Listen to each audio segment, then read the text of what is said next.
Цветы, о которых сегодня пойдет речь, способны создать неимоверно яркие и привлекающие внимание акценты в саду. Можно с уверенностью сказать, что среди прочих растений они выделяются своим эффектным и продолжительным цветением, которое сложно не заметить. К сожалению, об этих многолетниках далеко не многие знают. Но, как мне кажется, подобные цветы заинтересуют не только начинающих, но и более опытных цветоводов. Украсить передний план цветников, каменистые садики или пинарии может такой цветок, как левизия. Этот многолетник родом из Северной Америки и относится к семейству монтевые. Он также считается суккулентом. В зависимости от вида и сорта, высота его розеток составляет до 20-30 см. Листва также может отличаться своими размерами, цветом и плотностью. Среди этого растения есть вечнозеленые и листопадные представители. Окраска цветов самая разнообразная.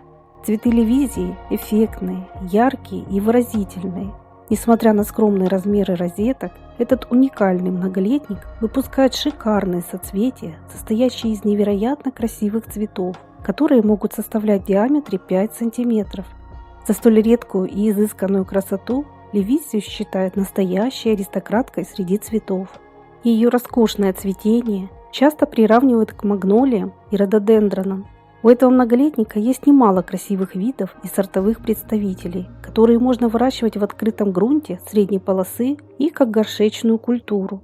Особо эффектные так называемые гибриды, которые по своей красоте и обильности цветения легко затмят даже самые красиво цветущие растения. Гибридная левизия отличилась не только своим ярким цветением, но и неприхотливостью. Повторюсь, что среди многообразия видов этого многолетника есть как вечнозеленые, так и листопадные представители. Последние намного проще в уходе и хорошо переносят зимовку даже в садах с холодным климатом. Из наиболее популярных стоит отметить известный гибрид пинки, который от других отличается устойчивостью к переувлажнению. Очень красивая левизия Рой Эллиот с обильным цветением не менее 3 месяцев. Невероятно эффектные сорта Норма Джин с очаровательными розовыми цветками и Джордж Хенли с многочисленными яркими соцветиями фуксиевой окраски, из-за которых не видно даже листвы. Многие гибриды левизии зацветают уже весной и продолжают цвести до конца лета. Есть и те, что цветут до октября. Этот уникальный цветок подходит для выращивания в открытом грунте и в контейнерах. Он идеален для декорирования ракариев, каменистых насыпей и садиков, композиций из низкорослых культур и суккулентов, альпийских горок и склонов. Где бы вы ни посадили это растение, оно всегда будет привлекать внимание и послужит ярким акцентом в вашем саду. Левизию обычно высаживают на самых видных и парадных местах, на переднем плане цветников, клумб и миксбордеров. Ее также выращивают в контейнерах, на террасах, балконах и даже в домашних условиях. Однако этому цветку очень важно создать оптимальные условия для цветения и роста розеток. Почва должна быть хорошо дренированной и с кислой реакцией. В качестве субстрата используйте крупнозернистый песок, хорошо перепревший компост или гумус и кислый торф. На дно посадочных ям обязательно укладывают очень толстый слой дренажа. После посадки розетки мульчируют гравием или декоративной галькой. Имейте в виду, что левизия не терпит переувлажнения. Поливать ее поверху листьев и цветов нельзя. Место лучше выбирать с хорошим, но рассеянным освещением. Левизию можно высаживать между камней или рядом с более высокорослыми растениями, которые будут создавать ей легкую полутень в особо жаркие солнечные дни. Для зимовки в средней полосе наиболее подойдут листопадные гибриды. А вот розетки вечнозеленой левизии потребуется с осени накрывать от вымокания и утеплять агроволокном. Кустики также можно выращивать в контейнерах и заносить их на зиму в дом. Стоит иметь в виду, что иногда левизия при неблагоприятных условиях пропадает, но это не свидетельствует о гибели этих растений. Как только наладятся погодные условия, розетки вновь просыпаются. Этот изысканный цветок не нуждается в постоянных подкормках. Обычно его удобряют в летний период 1 раз в месяц, используя органические составы. Из вредителей сочную листву левизии могут повредить слизни, хотя каменная обсыпка вокруг розеток иногда им препятствует.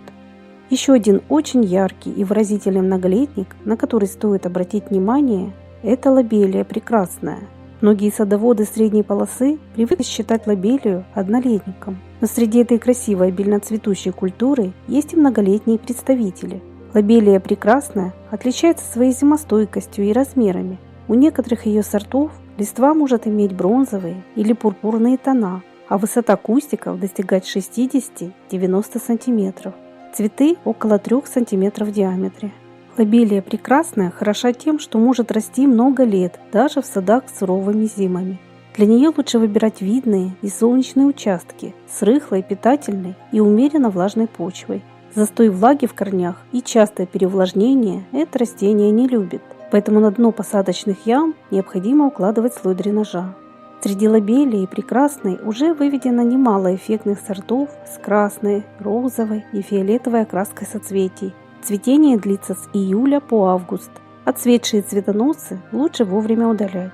Кустики многолетней лобелии с каждым годом все более наращивают свой объем, что делает их одним из самых ярких акцентов в саду. Роскошные цветочные метелки этого вида будут удачно сочетаться со многими декоративно-лиственными и цветущими культурами. Такие цветы сложно не заметить даже издалека. Высокие соцветия лобелии прекрасной украсят не только ваши клумбы и цветники, они также красиво смотрятся в букетах.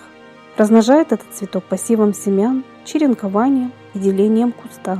Лобелия прекрасная или визия – это цветы с необыкновенно ярким и эффектным цветением, которые смогут стать настоящим украшением любого сада. И уж точно эти довольно редкие многолетники вы не встретите в каждом саду. Я буду очень благодарна, если вы поделитесь своим мнением или опытом выращивания этих растений и напишите свой комментарий, какие еще редкие и яркие многолетние цветы вы можете посоветовать. А если вам это видео было полезным, не забудьте, пожалуйста, поставить лайк и до новых встреч в нашем добром саду.